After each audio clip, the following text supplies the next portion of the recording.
lokola iloko vraiment epola kasi tango yo le monde entier bayibi mutu wana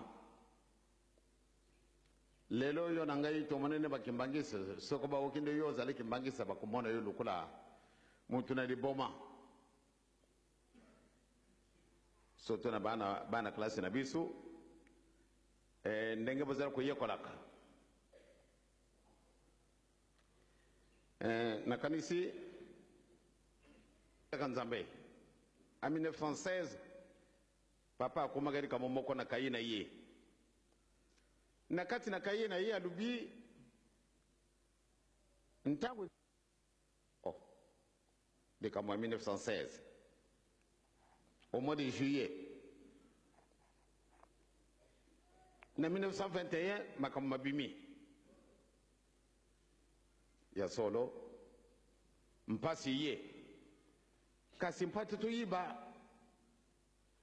esika tuzalaki kukende ezalaka na biso mwa pasi kasi bato oyo bazalaki ndenge bamama mikala ndenge bamimonaki soko esika nyonso papa azali kokendaka na miziki bato bayibaka ntina te or ke yango bamama mikala bazalaki bana basi bazalaki mibale ye mama mikala na mama Teresi Mbonga bana basi bazalaki kwani mingi kasi na tina na musala na bango bazalaki bango mibale soko toko kakete mama Teresi Mbonga ya kufilaka kuna na mbuka ezalaki na ntina ndenge to okele yango na bande oyo ya jugement soko na sanja juin 1921 tango balinga kana kanga papa ndenge yango elinga maka na nzambe te papa pote balungwa kuna na kamba bakana na mbanza nsanda okwe kusala ngona mukolo moko kumi kasi na bango ndenge bazalaki kokendela ezalaki na bango mwa pasi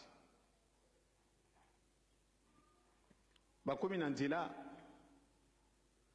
eh bien oyo mvoila etelami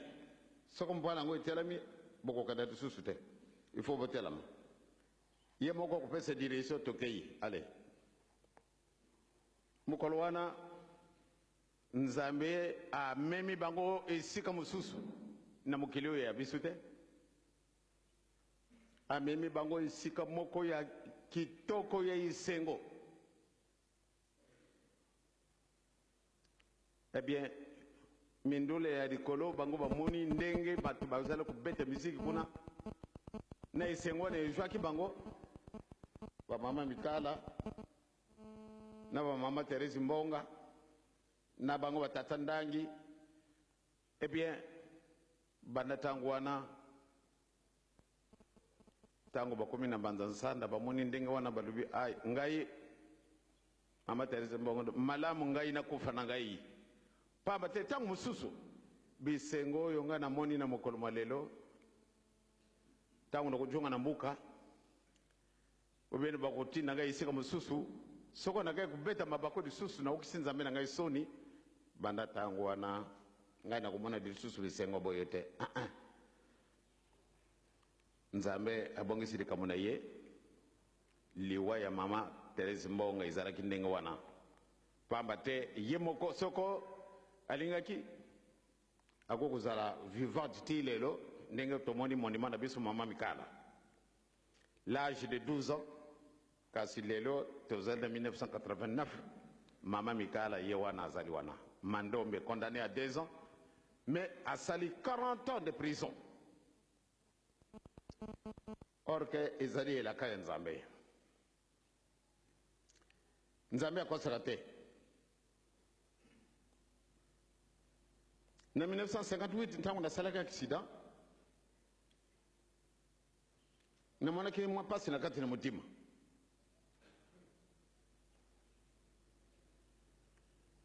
kasi ntango naye kotala ya solo nzambe azali ndenge mosusu nabutami 22 mars 1918 nakoma na 58 donc nakomaki na 40 ans makanisi na ngai majungi sika moko yango ekoloba na bino lelo te bebe tokoyiba yango kaka mama mikala asali 40 ans de prison papa kulutu asali 40 ans de prison ngai na joaki moi chance na ntina ete nazali kosala esika moko na gouverneur général nasali 39 ans de prison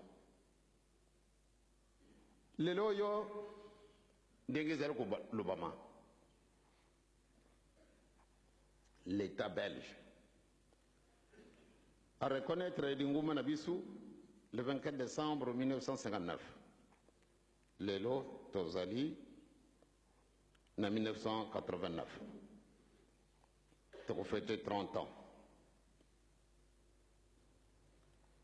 Makambo Nabisu Mazari Kokenda Sokobo Tiago Penza na 4. Il y a l'ordre Moko, beaucoup découvrir Makambo Belé. Batatana ba maman, c'est moi qui m'ai condamné à mort.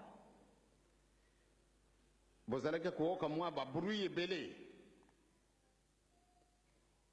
Ndenge zalaki tribunal militaire. Et makambo salamaka. Ndenge kusilika na papa.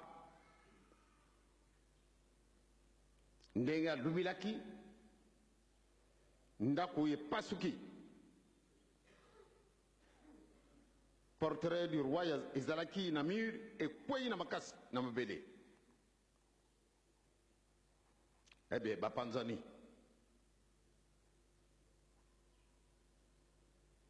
nzambe akosaka te bakendaki kubongisa kuluzu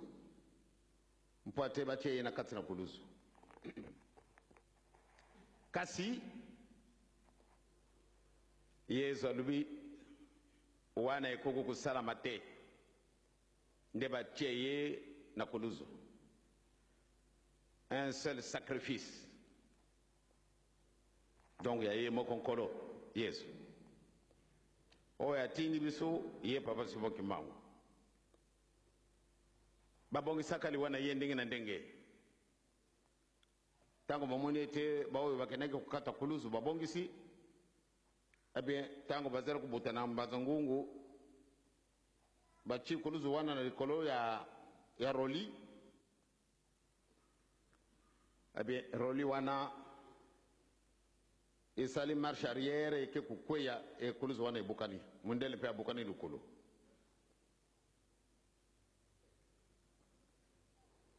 sikasika baye kulubi ete moyen te or que lobi na tongo le 4 octobre il faut babomaye basalaki invitation ya bato ebele ndenge balobalaka ete malamu nde gouverneur général a participé à son exécution kasi nzambe azali na ye ndenge mosusu likambo ebongwani ndenge mosusu likambo esalami ndenge mosusu tokóma na 1951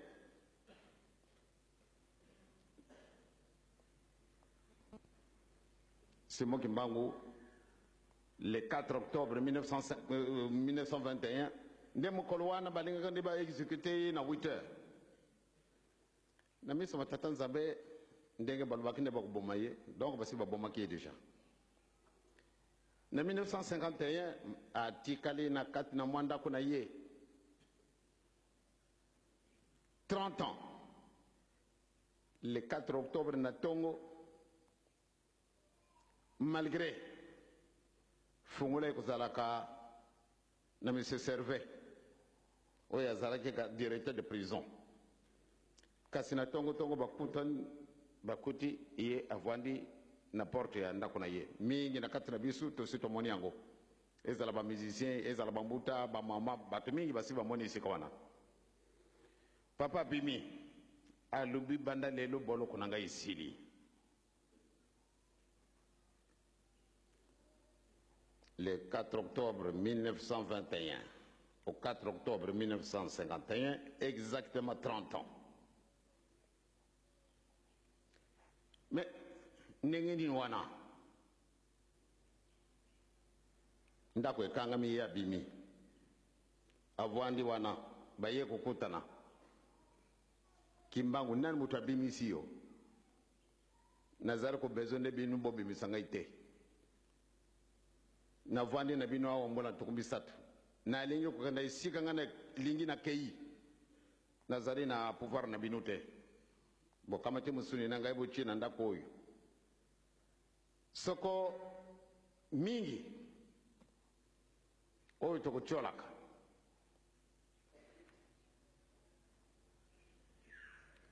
soko mutu akoti esika wana ke kutala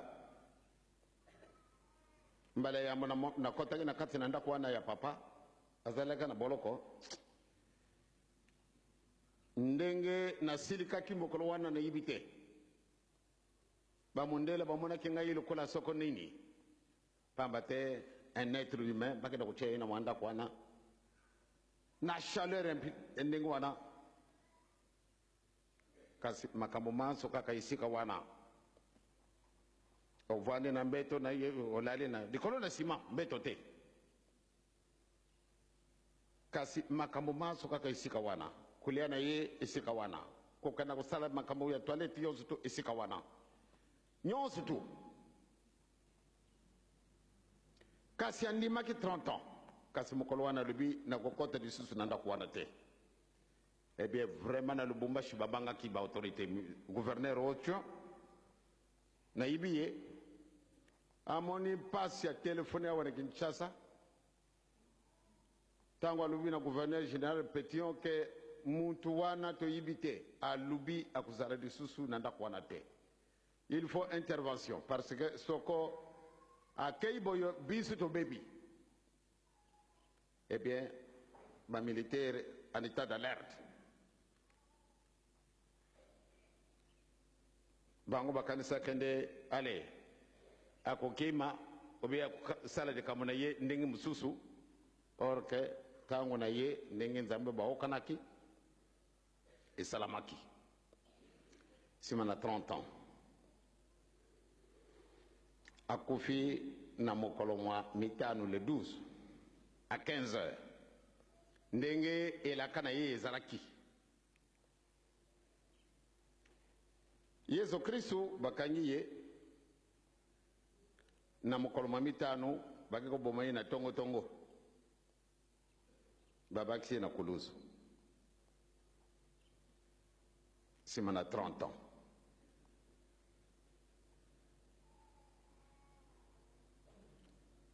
Papa Simon Kimbangu na 15 heures yepe akufi ye moko annonce ki tana ye de akokufa na 15 heures boka kitata sa kwa bango azali vivant ye kakate ekasi batumusu bazali vivant bapesi témoignage ya ndenge na ndenge